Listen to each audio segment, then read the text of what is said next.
Hello guys, today's topic is electric field due to an electric dipole. Last class में हमने electric dipole पे discuss किया था. Electric dipole, a system of two equal and opposite charge placed very close to each other is called electric dipole. Electric dipole से associate एक physical quantity होती है, इसे बोलते हैं electric dipole moment. It is the product of one of the two charges and distance between the two charges. This one is vector quantity and its direction is from negative charge to positive charge. Electric dipole two charge का system है, एक positive और एक negative.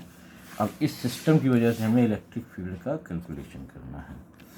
तो ये case हम electric field due to electric dipole हम 3 case में सॉल्व करेंगे.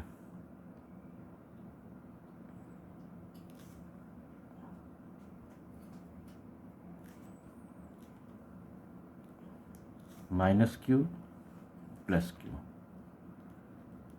ये AB एक इलेक्ट्रिक डाइपोल है, इसका मिड पॉइंट O है, इसकी लेंथ L प्लस L यानी कि 2L है. O से A की डिस्टेंस L, O से B की डिस्टेंस L. दोनों चार्ज को ज्वाइन करने वाली लाइन को हम एक्सिस ऑफ डाइपोल बोलते हैं. इसे बोल सकते हैं हम एक्सिस ऑफ डाइपोल. डाइपोल की एक्सिस के अलोंग एक लाइन खींच दीजिए. डाइपोल की एक्सिस के अलोंग एक लाइन खींच दीजिए और इस पर कहीं कोई पोजीशन ले लीजिए, P1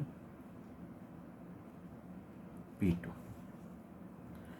तो P1 एंड P2 ये कही जाएंगी एक्सियल पोजीशन. P1 कहिए या P2 कहिए. P1 और P2 आर एक्सियल और एंड ऑन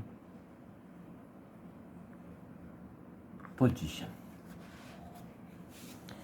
डाइपोल की ये एक्सिस है. A B line is the axis of the dipole. Dipole की एक्सिस के लॉन्ग एक लाइन खींच लीजिए, तो दिस इज कॉल्ड, और इस पर कोई पॉइंट ले लीजिए P1 एंड P2. यहाँ P1 एंड P2 जो है ये एक्सियल पोजीशन या फिर एंड ऑन पोजीशन कही जाती हैं. एक्सियल पोजीशन या एंड ऑन पोजीशन. इसी तरह से डाइपोल को बाइसेक्ट करने वाली कोई लाइन खींच लीजिए, ठीक है. डाइपोल को बाइसेक्ट करने वाली और perpendicular to its axis.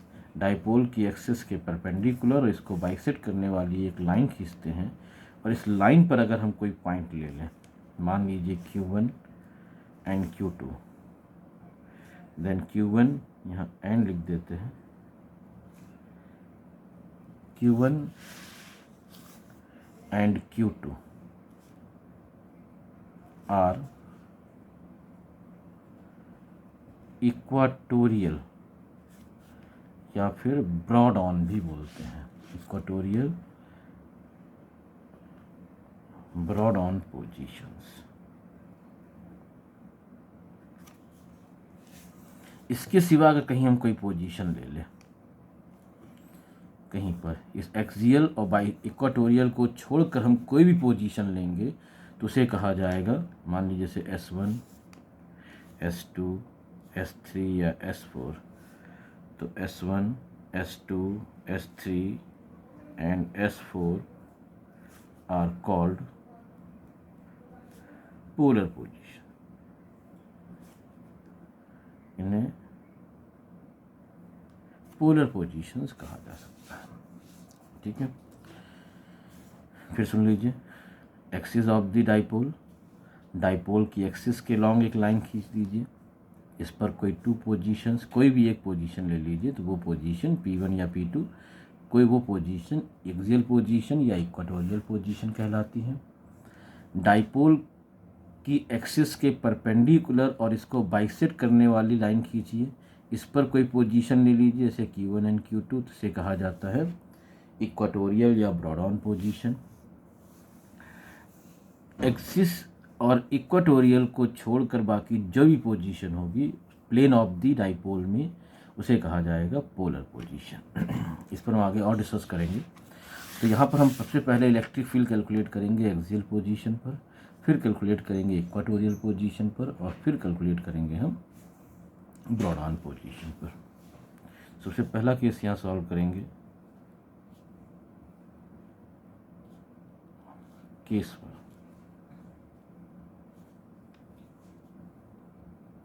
Eight axial position, at axial position, electric field due to an electric dipole at axial position। axial position पर हम इलेक्ट्रिक डाइपोल इलेक्ट्रिक फील्ड का कैलकुलेशन करेंगे।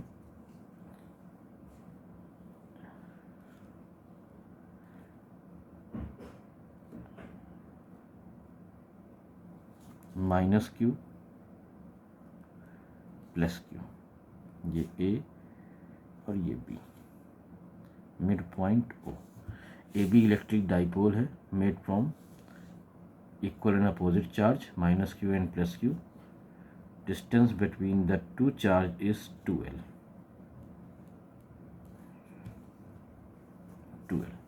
ये एक डाइपोल है। इसकी एक्सिस और एक्सिस पर हम एक पॉइंट सेलेक्ट कर लेते हैं P। एक पॉइंट सेलेक्ट कर लेते हैं P। अब हमारा पर्पस है इस डाइपोल की वजह से इस पॉइंट पर इलेक्ट्रिक फील्ड का कैलकुलेशन करना। इस पॉइंट P की डिस्टेंस O से मेज़र करेंगे तो ये R लेकर चलेंगे।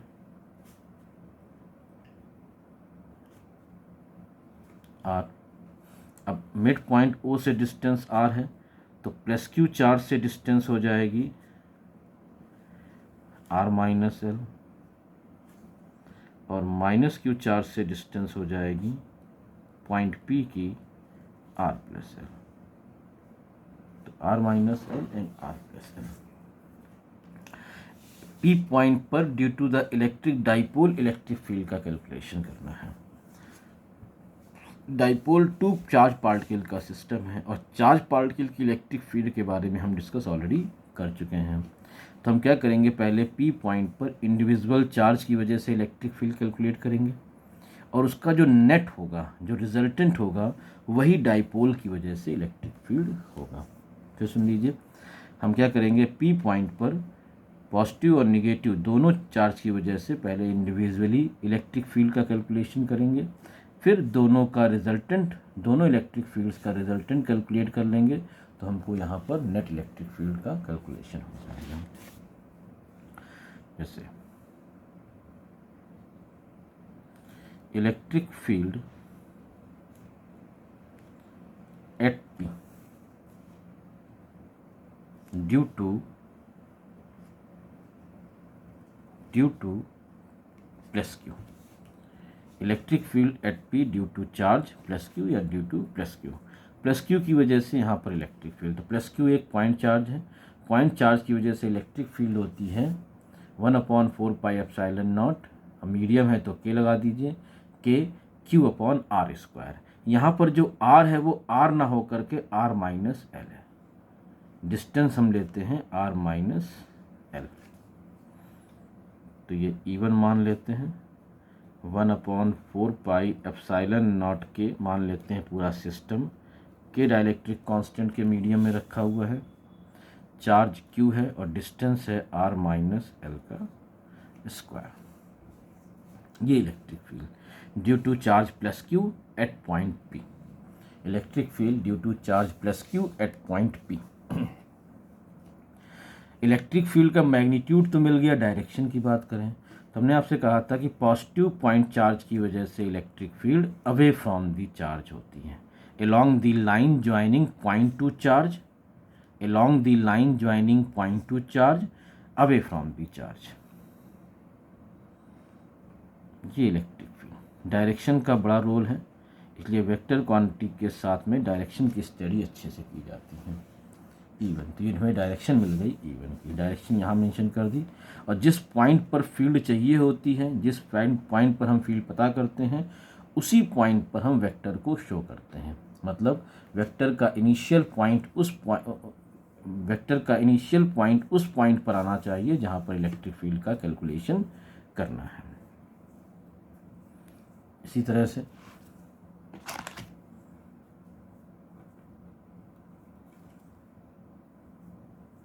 Electric field at P due to charge minus Q,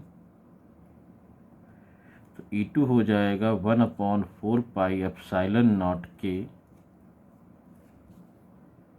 Q/R+L का होल स्क्वायर। निगेटिव चार्ज की वजह से चार्ज यहाँ रखा है, पॉइंट यहाँ पर है, ठीक है। चार्ज की वैल्यू Q है और डिस्टेंस कितनी हो जाएगी, -Q से R+L। डायरेक्शन क्या होगी, फिर वही निगेटिव चार्ज, पॉइंट चार्ज की वजह से electric field towards the negative charge along the lining joining both the charges, along the line joining point to charge and towards the charge। ये electric field की direction आपको मिल जाती है vector quantity के साथ में। अब दोनों इलेक्ट्रिक फील्ड, दोनों चार्ज की वजह से यहाँ पर इलेक्ट्रिक फील्ड आपको मिल गई। इनका नेट कैलकुलेट करेंगे, इनका रिजल्टेंट कैलकुलेट करेंगे, तो हमको इलेक्ट्रिक डाइपोल की वजह से इलेक्ट्रिक फील्ड मिल जाएगी। उससे पहले यहाँ यह देखना होता है कि which one is greater, E1 and E2। तो यहाँ देखिए सारे पैरामीटर सेम है एक्सेप्ट डिनोमिनेटर। यहाँ R-L है, यहाँ R+L है। R+L ग्रेटर है with respect to R-L, so E2 is smaller than E1। तो यहाँ पर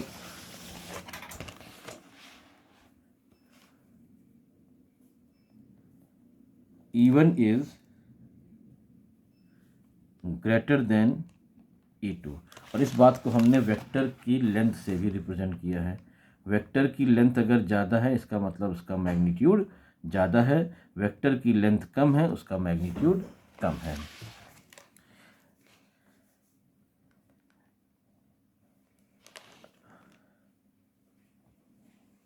electric field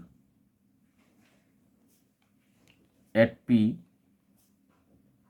due to the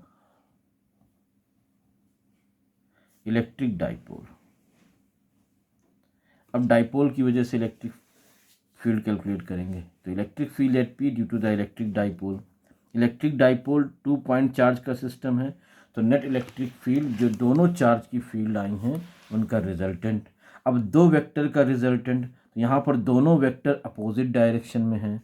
जब दो वेक्टर अपोजिट डायरेक्शन में होते हैं तो उनका रिजल्टेंट उनको सब्ट्रैक्ट करके मिलता है।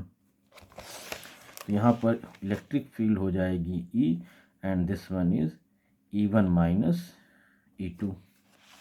E1 is big vector and E2 is smaller vector. E1 large vector है, E2 स्मॉलर वेक्टर है, इसलिए हमने E1 माइनस E2 किया है। और the direction of resultant vector is the direction of bigger vector. जो लार्ज वेक्टर होगा उसी डायरेक्शन में नेट इलेक्ट्रिक फील्ड होगी। तो यहाँ E1 electric field due to the point charge है, E2 electric field due to the -Q charge है, individual charge की वजह से फील्ड है। इनका रिजल्टेंट फील्ड यहाँ पे डेवलप हो जाएगी E, ठीक है। अब E1 माइनस E2 करते हैं। E1 माइनस E2 यहाँ पर आते हैं। देखिए यहाँ पर जो टर्म कॉमन है, जैसे Q/4πε0 K, Q/4πε0 K, E1 और E2 में ये टर्म कॉमन है। ये टर्म कॉमन है इसलिए इसको हम बाहर कर लेते हैं। 4πε, सिंपल सी मैथमेटिक्स है, 4πε0 K और अंडर ब्रैकेट E1 में क्या बचता है, 1/R-L का होल स्क्वायर, 1/R-L का होल स्क्वायर और 1/R+L का होल स्क्वायर। इस तरह से इनसाइड द ब्रैकेट बनेगा। अब इसे हम सॉल्व कर लेंगे, तो E is equal to Q/4πε0 K LCM ले लीजिए, तो r minus L r plus L और दोनों का होल स्क्वायर, यहाँ आ जाएगा r प्लस एल का square minus r minus L का होल स्क्वायर। सिंपल सी अलजेब्रिक मैथमेटिक्स है, बहुत इजीली सॉल्व कर सकते हैं।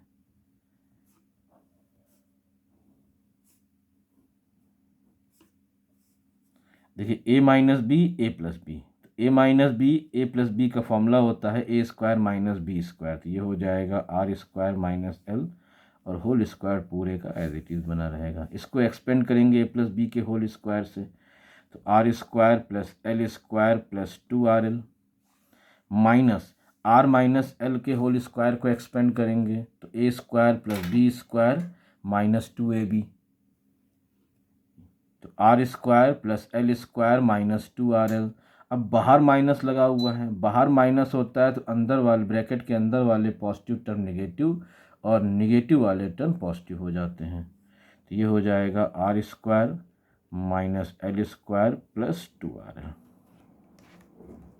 आर स्क्वायर से R square cancel, L square से एल स्क्वायर कैंसिल, तो E इज इक्वल टू आपको मिल जाएगा Q upon 4 pi epsilon not K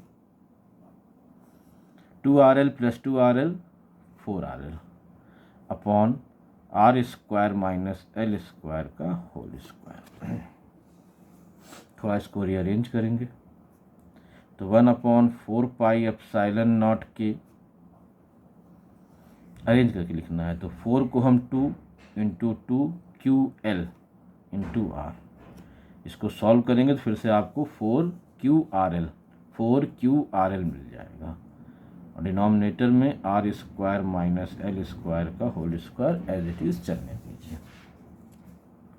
अब 2QL को हम क्या बोलते हैं, तो आपने पढ़ा है 2QL को हम बोलते हैं P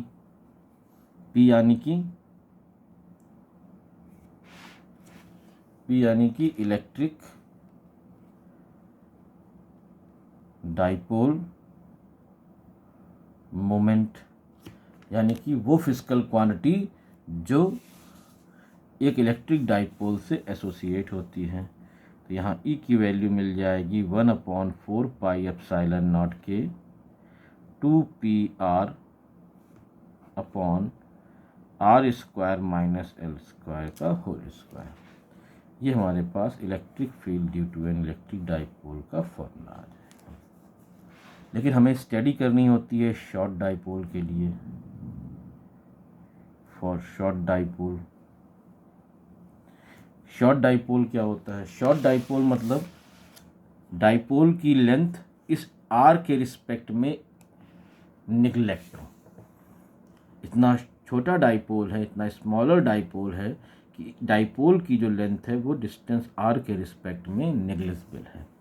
तो इस कंडीशन को जब are short dipole, it means L is much less than R, L की वैल्यू बहुत कम है, so R square plus L square, sorry यहाँ पर R square minus L square है, तो L is much smaller than R है, एल आर से छोटा है तो एल स्क्वायर जो है आर स्क्वायर से मच स्मॉलर देन हो जाएगा, मच मोर स्मॉलर देन कह सकते हैं। तो हम आर स्क्वायर के रिस्पेक्ट में एल स्क्वायर को कंपैरेटिवली इग्नोर कर देते हैं, तो इसको हम approximately equal to R square लिख सकते हैं। तो शॉर्ट डाइपोल के लिए R square minus L square को हम अप्रॉक्सीमेटली आर स्क्वायर लिख सकते हैं। इस वैल्यू को इस इक्वेशन में सब्स्टिट्यूट करेंगे तो इलेक्ट्रिक फील्ड के लिए फॉर्मूला मिल जाएगा 1 upon 4 pi epsilon not K 2PR upon, अब देखिए यहाँ पर आप क्या रखोगे आर स्क्वायर यहाँ सब्स्टिट्यूट करोगे और पावर में भी स्क्वायर है, तो आर स्क्वायर इंटू स्क्वायर ये हो जाएगा आर की पावर 4, एक आर से इसका एक आर कैंसिल कर दोगे तो रिजल्ट मिल जाएगा 1 upon 4 pi epsilon not K 2P upon R cube. ये शॉर्ट डाइपोल के लिए इलेक्ट्रिक फील्ड का फॉर्मूला मिल जाएगा, E is equal to 1 upon 4 pi epsilon not K 2P upon R cube. अब एक खास बात और देखिए, जो नेट इलेक्ट्रिक फील्ड हमें मिली है, which is the electric field due to the electric dipole, it is along the axis of the dipole, और along the axis of the dipole ही इलेक्ट्रिक डाइपोल मोमेंट की डायरेक्शन होती है। इसका मतलब इलेक्ट्रिक फील्ड और इलेक्ट्रिक डाइपोल मोमेंट एक दूसरे के अलोंग हैं या पैरेलल हैं। तो डायरेक्शन के बारे में बात ध्यान रखेंगे।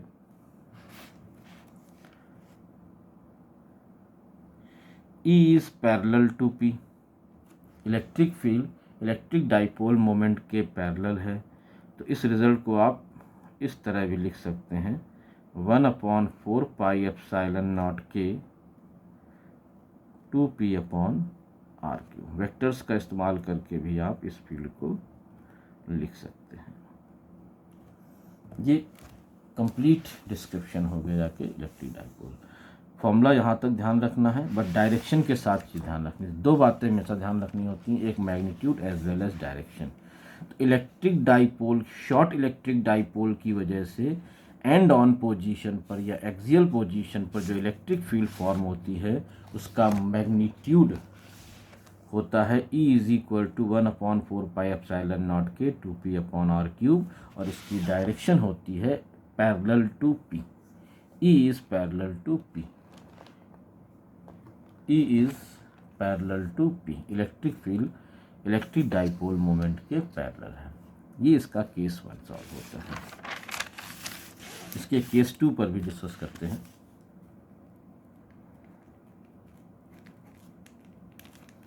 केस 2 में आते हैं, एट ब्रॉड पोजीशन या equatorial position, at equatorial position vector का बहुत ज़्यादा रोल है, इसलिए वेक्टर की स्टडी बहुत अच्छे से करेंगे। एट इक्वाटोरियल पोजीशन, ये हमारे पास डाइपोल है ए बी, इसका मिड पॉइंट है ये O, ये ये माइनस Q चार्ज और ये है प्लस Q चार्ज।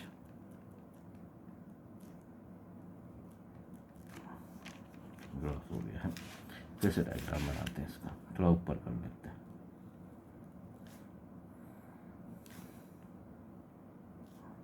ये A, ये B, मिड पॉइंट O, ये प्लस, हम एक गलती बार बार रिपीट कर दे रहे हैं।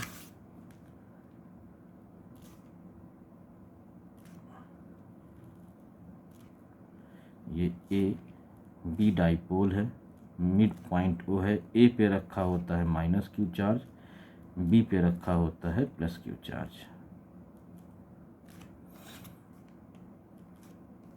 हालांकि ऐसा कोई फिक्स वैल्यूज़ नहीं होती है, लेकिन जनरली हम ऐसा मान के चल रहे हैं, इसीलिए हम बार बार इसको करेक्ट कर रहे हैं। Minus Q charge, broad on position हमारे पास होती है ये ब्रॉड ऑन पोजीशन है, ये डिस्टेंस R है।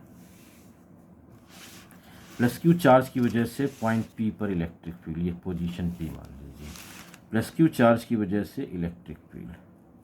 तो प्लस Q चार्ज से पॉइंट P को ज्वाइन कर दीजिए, और पॉजिटिव चार्ज की वजह से इलेक्ट्रिक फील्ड जनरेट होती है अवे फ्रॉम द चार्ज, ये E1, और माइनस Q चार्ज की वजह से इलेक्ट्रिक फील्ड जनरेट होती है टूवर्ड्स द चार्ज, ये E2।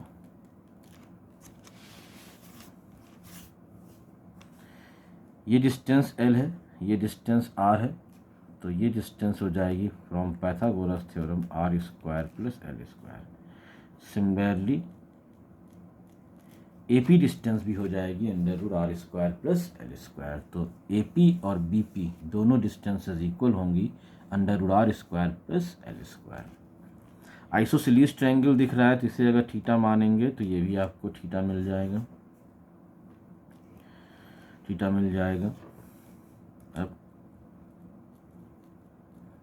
Electric field at P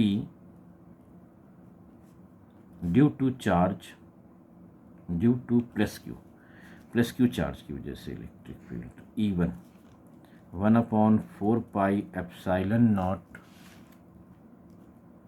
के, क्यू अपॉन डिस्टेंस कितनी है ये √r² plus L², √r² plus L² का होल स्क्वायर जब करेंगे तो ये रिजल्ट मिलेगा r² plus L²।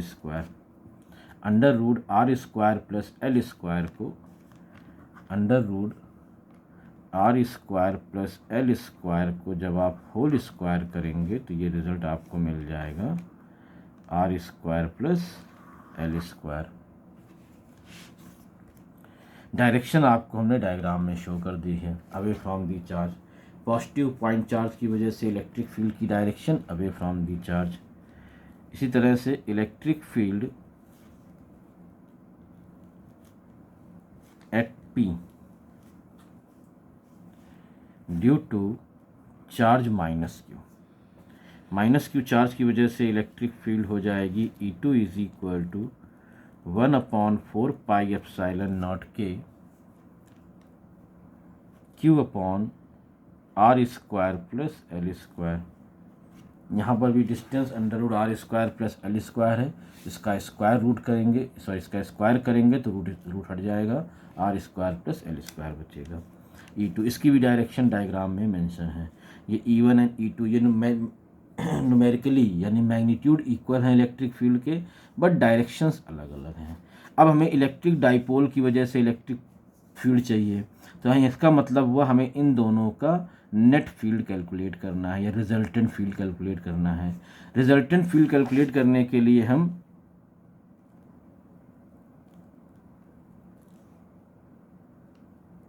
Resolution method का इस्तेमाल करेंगे। इसे E1 लिख देते हैं ऐसे। रिजोल्यूशन मेथड, ये एंगल थीटा है तो ये एंगल भी थीटा होगा। इस डायग्राम में आपको भी एक बार और समझाऊंगा। ये एंगल थीटा है तो ये भी एंगल थीटा, कोरेस्पॉन्डेंस एंगल। ये एंगल थीटा है तो ये भी थीटा होगा, ऑल्टरनेट एंगल। कंपोनेंट करेंगे तो इधर मिल जाएगा E1 cos थीटा और ये मिल जाएगा E2 cos थीटा। इधर आ जाएगा E1 sin थीटा, इधर आ जाएगा E2 sin थीटा। इस तरह से इस डायग्राम को एक बार और समझ लीजिए, साइड में समझाते हैं।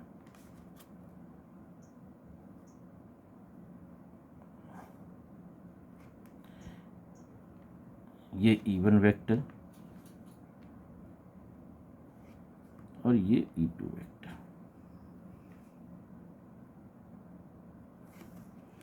ये एंगल थीटा कोरेस्पॉन्डेंस एंगल है, ये एंगल थीटा ऑल्टरनेट एंगल है। अब इसके हम कंपोनेंट करना चाहते हैं तो इधर एंगल होता है उधर कॉस आता है, तो ये हो जाएगा E1 cos थीटा और ये हो जाएगा E2 cos थीटा। इधर हो जाएगा E1 sin थीटा और ये रिजोल्यूशन मेथड है E2 sin थीटा। इस तरह से ये डायग्राम यहाँ पर आप समझ सकते हैं अलग से। अब E1 sin थीटा और E2 sin थीटा, E1 और E2 इक्वल हैं, sin थीटा सेम है, तो ये दोनों एक दूसरे को कैंसिल कर देंगे। जब कैंसिल कर देंगे तो नेट फील्ड क्या बचेगी, ये कंपोनेंट, और ये दोनों कंपोनेंट सेम डायरेक्शन में हैं इसलिए ऐड अप हो जाएंगे। ऐड होंगे तो E1 cos theta plus E2 cos theta. तो electric field at P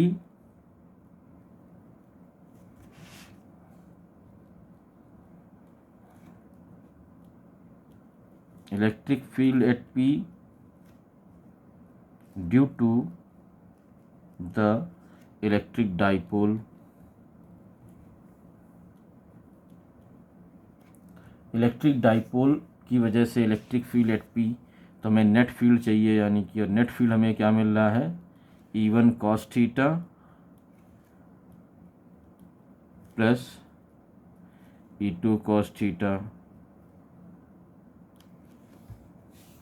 E1 और E2 इक्वल हैं तो E2 को हम E1 लिख सकते हैं या E1 को हम E2 लिख सकते हैं, तो हम E2 को E1 लिख देते हैं तो ये हो जाएगा 2E1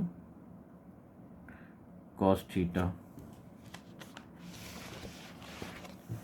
to even cos theta।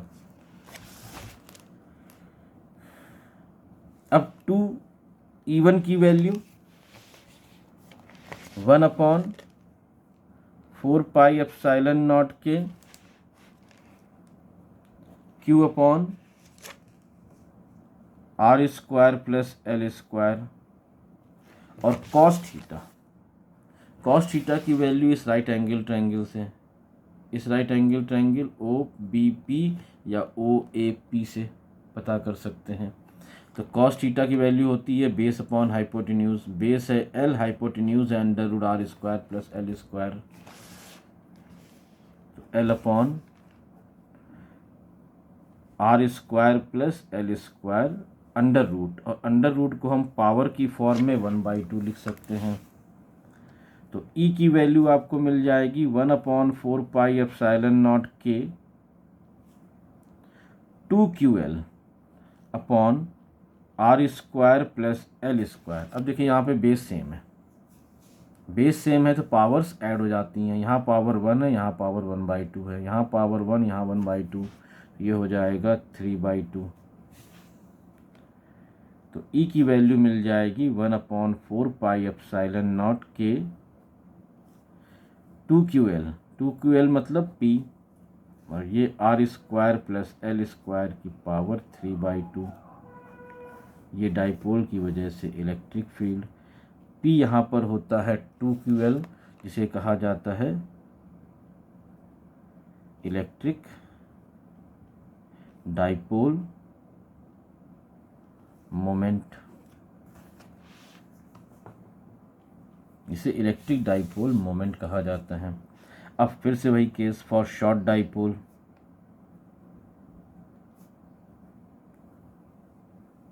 For short dipole L is much less then R। अब अगर L is much less then R है तो L square is also more much less then R square. तो L स्क्वायर को हम comparatively R square के respect में ignore कर देंगे। R स्क्वायर, तो जहाँ पर R square plus L square लिखा होगा वहाँ पर केवल R स्क्वायर लिख दिया जाएगा। तो E इज इक्वल टू 1/4πε0 के P अपॉन, यहाँ लिखेंगे R स्क्वायर की पावर 3/2, तो ये बचेगा R³। 2 से 2 कैंसिल हो जाएगा। ये electric field due to an electric dipole for short electric dipole. अब फिर वही काम, ये मैग्नीट्यूड आ गया, डायरेक्शन पर हमको कॉन्सेंट्रेट करना होता है। तो यहाँ पर इलेक्ट्रिक डाइपोल मोमेंट की डायरेक्शन होती है from negative charge to positive charge. Electric field की डायरेक्शन कैसी दिख रही है आपको, थोड़ा सा कॉन्सेंट्रेट करेंगे तो this is opposite to the electric dipole, यानी इलेक्ट्रिक डाइपोल मोमेंट की जो डायरेक्शन है वो इलेक्ट्रिक फील्ड की डायरेक्शन इलेक्ट्रिक डाइपोल मोमेंट के अपोजिट होती है, या दोनों के बीच का एंगल 180 बनता है। तो यहाँ पर जो इलेक्ट्रिक फील्ड बन रही है इलेक्ट्रिक डाइपोल की वजह से, वो एक दूसरे के एंटी पैरेलल है, मतलब अपोजिट डायरेक्शन में अपोजिट है, मैग्नीट्यूड में अलग अलग हो सकते हैं। तो इसको हम इस तरह से भी लिख सकते हैं, E इज इक्वल टू -1/4πε0 के P upon R³। Minus sign यहाँ पे सिर्फ डायरेक्शन के बारे में इंफॉर्मेशन देता है, इसके सिवा इसका और कोई लेना देना नहीं है। ये तो बात हो गई इलेक्ट्रिक डाइपोल के 2 केसेस की। तीसरे केस पर हम नेक्स्ट क्लास में बात करेंगे। कुछ बेसिक बातें याद रखना है आपको। ये शॉर्ट इलेक्ट्रिक डाइपोल है P, इससे R डिस्टेंस पर इसकी एक्सियल पोजीशन पर एक पॉइंट है P। तो इस डाइपोल की वजह से इस पॉइंट पर जो इलेक्ट्रिक फील्ड होगी वो E होगी, और इस E का मैग्नीट्यूड होगा, डायरेक्शन क्या है देखिए, parallel to P। Direction show करना आना चाहिए, बहुत इंपॉर्टेंट केस है कि हम डायरेक्शन शो करना सीखें और साथ में रिजल्ट याद रखें। तो 1/4 पाई एप्सिलॉन नॉट के, अगर मीडियम है तो के लगाइए, 2p/r³।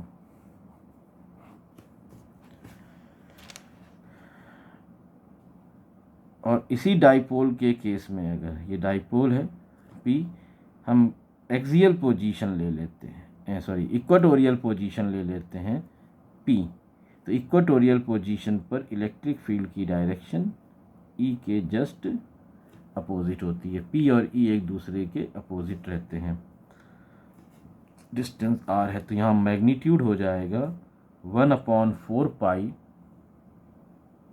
एप्सिलॉन नॉट के p/r³। तो फॉर्मूले का एप्लीकेशन सीखना बहुत ज़रूरी है। फिजिक्स में सबसे ज़्यादा इम्पॉर्टेंट एप्लीकेशन की है। फॉर्मूले तो सीखिए, इनके डेरिवेशन भी जानिए, बट इनके एप्लीकेशन करने की कंडीशंस क्या क्या है वो भी जानिए। तो magnitude as well as direction को किस तरह से शो किया जाएगा वो मैंने यहाँ पर मेंशन कर दिया है। तो आप मैग्नीट्यूड भी ध्यान रखेंगे और डायरेक्शन का भी ध्यान रखेंगे। और एक इन्फॉर्मेशन भी मिल रही है कि एंड ऑन पोजीशन पर इलेक्ट्रिक फील्ड ब्रॉड ऑन के रिस्पेक्ट में 2 टाइम्स होती है। सेम फॉर्मूला आया है, बस यहाँ पे कितना है, 2p है, यहाँ पर p है। इसका मतलब ये हुआ कि एंड ऑन पोजीशन पर ब्रॉड ऑन के रिस्पेक्ट में इलेक्ट्रिक फील्ड 2 टाइम्स होती है। आज की क्लास हम यहीं रोकते हैं। थैंक्स।